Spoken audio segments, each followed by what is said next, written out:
Tad kā nākamais mums uzstāsies arī Rīgas Saviņu Universitātes humanitāro zinātņu katedras docents Ivars Neiders.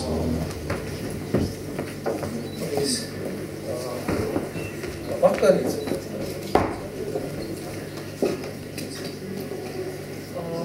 Es varbūt iesāku dažus vārdus, protams. Es nodarbojos ar bioētiku un, principā, tā asiņā filozofijas padarīšanu, tā varētu teikt, un filozofijas uzdevums, protams, nav sludināt vai nav kādā veidā paust, noteikti pārnāt pret viedokli. Es drīzāk tos funkciju redzu kā tādu mēģinājumu saremontēt to sarunu par kādu jautājumu, kā ir. Un šajā gadījumā tā saruna ir jautājumu proportiem ļoti samuļņāti. Ja? Un tas, par ko es runāšu, būtu lielā mērā, es mazliet pamīcīgos par tā pašām lietām, par kurām runāja Vents, bet noteiktā griezumā tikai, kā es redzu, nosaukums ir pieņēma, kuros balstās argumentācija par abortiem, nav tāds teikt, terribly interesants vai ne nosaukums, bet tas ir tas, par ko es runāšu. Tas izējas punkts ir apmēram sekojuši.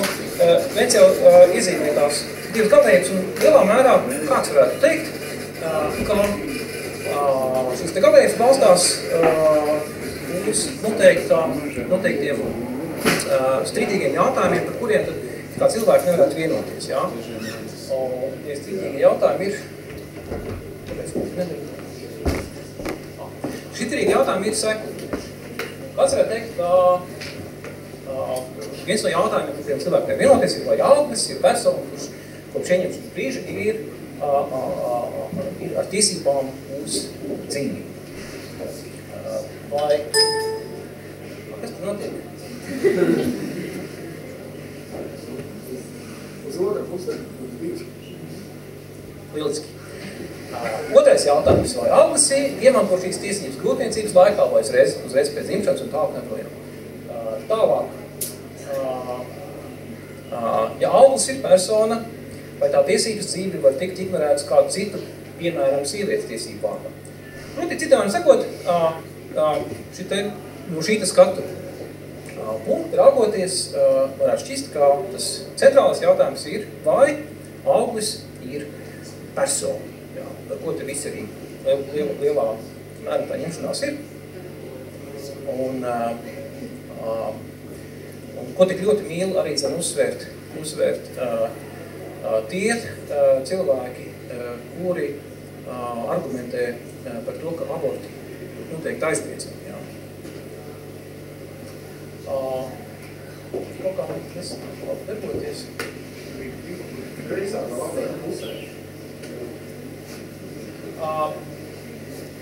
Jautājums, par kur es gribu mazliet parunāt, ir sekojuši, vai šis ir pieņēmums par to, ka šie te minētie jautājumi ir izšķiroši šajās diskusijās, ir pamatots.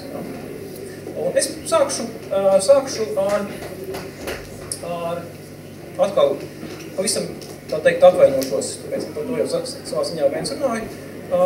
Īsi aprakstīšu šīs divas pozīcijas un mēģināšu piedāvāt nedaudz citu tiesu gan aizņemtu, vai ne, skatījumu aizņemt tādā ziņā, kas mums aizņemties. Tātad šīs konservatīvās nostājas pozīcija varētu raksturot visam vienkārši. Tātad tas būs vienkārši šīs skolniecisks slēdziens ir arguments. Tātad auglis ir persona no ieņemšanas brīža, nogalināšana šo personu ir morāli nosodāmi, aborts ir personas nogalināšana un secinājums aborts ir morāli nosodāms. Proti, šī pozīcija paredz, ka aborts ir līdzvērtīgs jebkurai slepkavībai. Tas ir apmēram tas, ko pat vakar dažos portālos tikai šodien parādījās arhibīskapa Vanaka raksts, kurš principā arī to arī pauda. Viņš tiešā tekstā pateica, ka abortu izdarīšana ir līdzvērtīga tam, ko darīja, teiksim, fašisti, komunisti un vēl ko viņš tur piesauc. Pozīcija, kas, manuprāt, ir, publiski var teikt, jocīga, iespējams privāti savādāk izteiktos.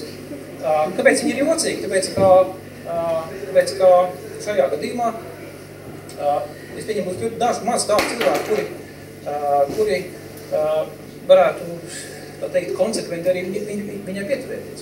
Proti, man negribas domāt, ka tad, ja, teiksim, es nezinu, bitiernieku mežā šautu ebrejas, vai tad, ja turpinās stacijā likt cilvēks vagonos un nes Sibīriju, kardināls Pujāts sēdēt mierīgi pie savu datoru un rakstīt, cik tas viss ir iesmīgi. Es no viņa sagaidīju kaut kādu citu rīcību, proti, nevajadzētu kaut kādas radikāli. Ja? Es pieņemu, iesaistīties kaut kādā padarītas kustībā, darīt kaut ko tādu, nezinu, stāvēt pie tiem akuliem un piketēt caurām dienām. Proti, ja cilvēki apgalvo kaut ko tādu, tad ja viņi domā to, ko viņi saka, tad būtu konsekventi, viņu rīcībā vajadzētu piesaršķīt no tās, kādu mēs varam. Protams, daži cilvēki, protams, ir konsekventi, ja, aprakstītie, teiksim, amerikāņu prolēfisti, kas būtiskā nozīmē arī slepkavo dakterus vai ārstus, kas veic abortus. Viņus šajā ziņā viņiem nevar pārmest, ja, konsekvenci. Tur garākās varētu būt cits problēmas, vai iebildumi varētu rasties. Bet labi. Dodamies tālāk. Problēmas, kas rodas, zinām mērā, es jau iezīmēju, bet tātad, proti, pat ļoti konservatīvi cilvēki pieļauj dažādus izņēmumus. Jā. Klasiski tie būs vismaz 2 gadījumi, grūtniecība izrašanas rezultātā ļoti daudz teiktu šajā gadījumā. Aborts ir pieļaujams. Jautājums, jā, tā ir Latvija, tad es īsti nesaprotu. Nu, kāpēc šajā gadījumā pēkšņi uzskatājums? Nav cilvēks, tā nav persona. Vai tā nav Latvija šajā gadījumā? Jā, proti, šī te persona, kas ir radusies šādā veidā, kāpēc viņi būtu vainīgi par to, ka viņi radusies tieši tik briesmīgā veidā. Tā nebūtu viņas vaina.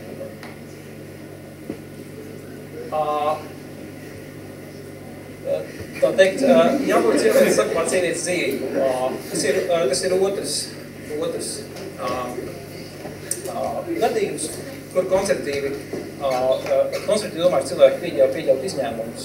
Atkal šeit, protams, varētu jautāt, kā tad tā, kuri tad būtu tie gadījumi, kad mēs izglābtu citu cilvēku, leģitimizētu citu cilvēku slepkavību. Ja? Lai izglābtu sievieti, tad mums ir jānosīt kā cita persona. Proti, arī šajos gadījumos tiek pieļauti izņēmumi. Lai gan atkal, protams, ja jūs lasītu, teiksim, Jāņa Pāvila 2. Evangēliju bitē, tad šādi izņēmumi, protams, nav. Ja?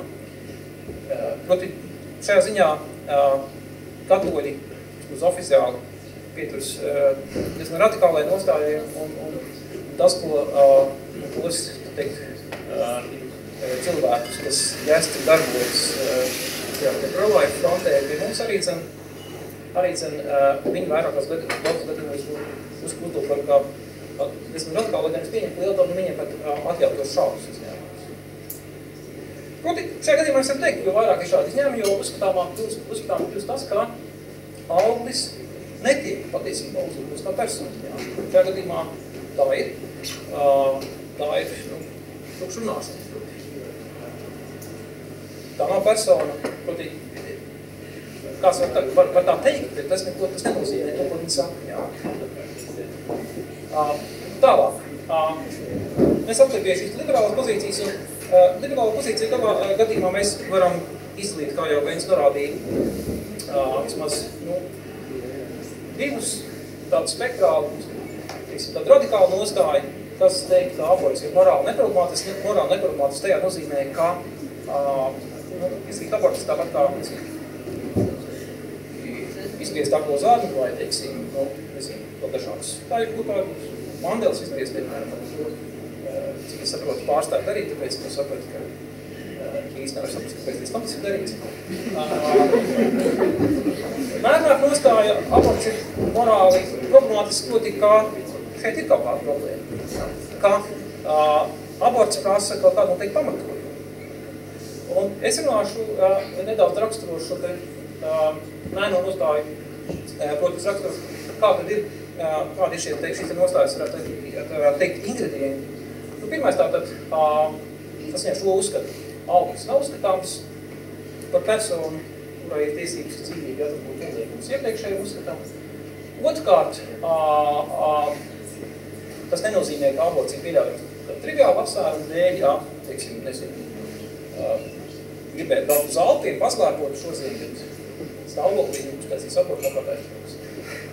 Tam ir nepieciešams attaisnojums, jā, nu, šeit atkal varētu būt dažādi. Šeit būtu pēc kaut kāds, nu, adekvāti iemesli. Kas ir adekvāti iemesli, protams, atkal katrā gadījumā ir tik savādāk noformulēti. Sievietes grupas par savām interesēm parasti ir pietiekams pamats abortu attaisnošanai, proti pietiek ar to, ka tātad, pret abortu neizdarīšanu varētu radīt sievietē pašai kaut kādas nopietnas sekas, kā teikt, nu, atkal nevienam nav par to.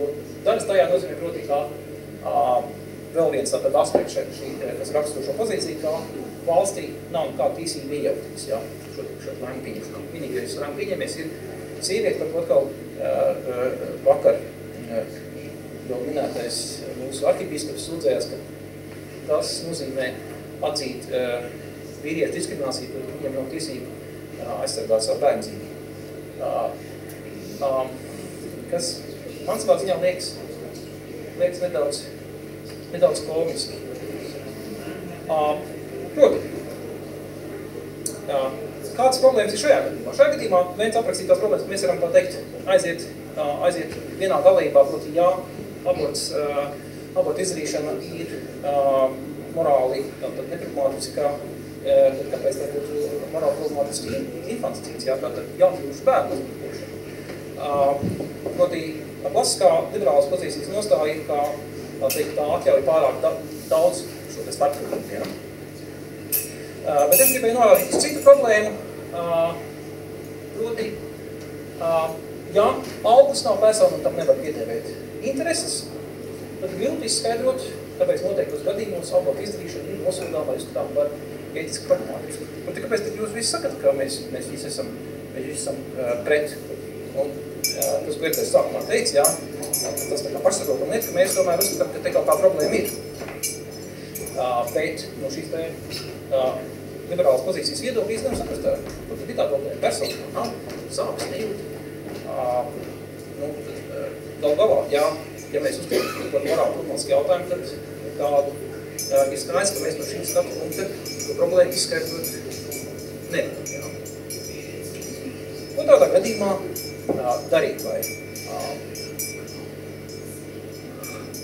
Es šī tā hipotēze, kuru es esmu aizņēmies, jā, vai kuras pēdām es eju, proti, tas ir tāds puisis diezgan slavens amerikāņu filozofs Rolands Dworkins, kurš izvirs teiz, ka dzīve piemīt noteikti vērtība, diezgan mazliet citāk raksturoši, ko nozīmē izteikt šādu apgalvojumu, un ka tas ir tas iemesls, kāpēc aborts šķiet morāli problemātisks arī no liberālas pozīcijas viedokļa.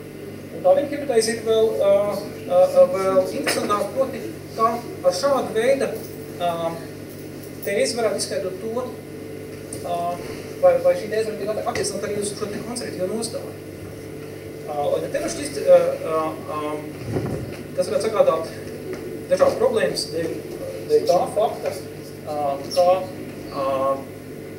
šī te konservatīva nostāja balstījās uz apgalvojumu, kā vai uz tēzi, kā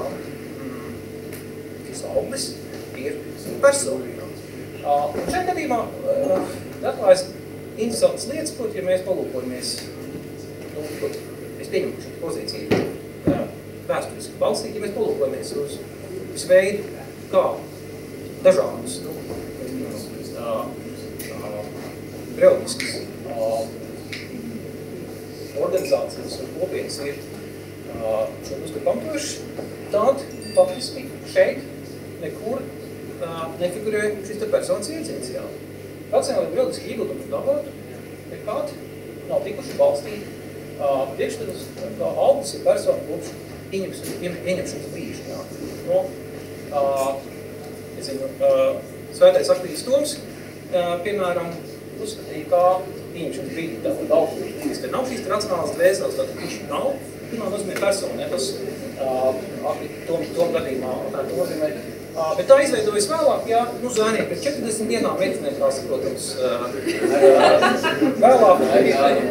Nu, to, protams, to Toms ir aizņēmies atkal no filozofa, proti par filozofiju sauc Aristoteli, un Aristotelis, kā zināms, uzskatīja, ka sieviete ir tāds neattīsties vīrietis, ja. Tā ir interesanta embrioloģija, bet nav mūsu uzdevums viņā iedzināties. Tas, ko es gribēju tikai pateikt, ir, ka šeit nefigurē uzskats, kā augsts ir persona kopš ieņemšanas brīža, un ka tas nav veids, kādā tiek pamatots, teiksim, rūpniecības pārtraukums ļaunums vai abortu ļaunums. Ieņem iebildumu pret tādām lietām kā aborti, izsargāšanas, kontracepcija, masturbēšana cits starpā, tik balstīt uzskatā par cilvēku dzīves svētumu, par, teiksim, par pārpiskās būtnes plāniem vai no mūlkiem, kam, teiksim, noteikti orgāni ir domāti, jā. Nevis masturbēšanai, bet pēcnācēju radīšanai. Visos šajos gadījumos rīkošanas pretēji šiem dizainam, ja, kam cilvēks ir paredzēts, reizēm paredzēja, un tātad tas bija grēks, jā. Šādā veidā, tieši šo pašu iemeslu dēļ, nosodāms ir arī zem aborts. Ja mēs atsaucamies uz to te katoļu nostāju, katolicismā šī te arī zem Lucifieras dokumentus, kas ir tapuši 20. gadsimta gaitā personas iedziens figurē, tāds vēstures raugoties, tas parādās tikai faktiski 19. gadsimta otrā pusē, Pāvis bija 9. laikā, kad viņš pieņem uzskatu, ka auglim ir dvēseli kopš ieņemšanas brīža, un faktiski no šī laika arī šeit, cik es saprotu, arī nav gājis uzskatām, ka šis te auglis ir persona kopš ieņemšanas brīža. Jā. Kāpēc, cik es saprotu, teoloģijas vēsturnieki īsti strīdās, kāpēc baznīca akceptēja šādu nostāju. Cik var saprast, likumi Rietumēropas valstīs, kas tika pieņemti, kur aizliedz aborts, tad, tas 19. gadsimta beigas, tur baznīcai nekāda būtiska loma nebija. Šeit, likuma lielā mērā, šī likuma pieņemšanas ar citu starpā aizstāvēja ārsti. Proti, 19. gadsimta abortu aizliekšanu Rietumvalstīs 19. gadsimtā, cik saprotu, es tagad baidos samalot, proti, es negribētu likt savu roku uz buļķi par to, ko es tagad teikšu. Par to ir atbildīgā ārsti, jā. Un atkal, cik es saprotu, iemesli dažām, dažiem tie bija kādi morāli apsvērumi, bet dažiem ārstiem apsvērumi bija tādi, ko izslēgtu iespēju, vai izvairītu no tā, ka abortus veids neizglītot. Tātad dažādi tā saucamie kaktu dakti. Proti, un kopš šī laika tad arī abrīnas grūtniecības pārtraukšana no katoļu viedokļa tika uzskatīta par sodāmu, par grēku, un tika sodīta ar kā es sapratu, ekskomunikāciju. Bet tik un tā, lai arī lietošu personas iedzieni, ja jūs lasīsiet dažādus, teiksim, būtiskus dokumentus, kuros šī doktrīna, oficiālā katoļu baznīcas doktrīna ir fiksēta, teiksim, kur Jānis 12. saka dzīvi svēta, jau no paša sākuma tā tiešā veidā ietver Dieva radošo aktivitāti, tad atkal šeit nav kāds atsaucas persona, šeit principā ir runa par to, kā augs ir augs dzīvi jārespektē, tāpēc kā tas, ka kādā veidā reprezentē radītāju. Šādu pašu uzskati figurē vēsturē arī jau minētajā Evangēlijuma Vītā, kas ir 95. gadā izrakstīts dokuments, kur autors ir Jānis Pāvils II, kurš starp citu ir salīdzinoši interesants un nebūtu ne tik latents kā Jāņa Šmita retorika. Ir tomēr atšķirība.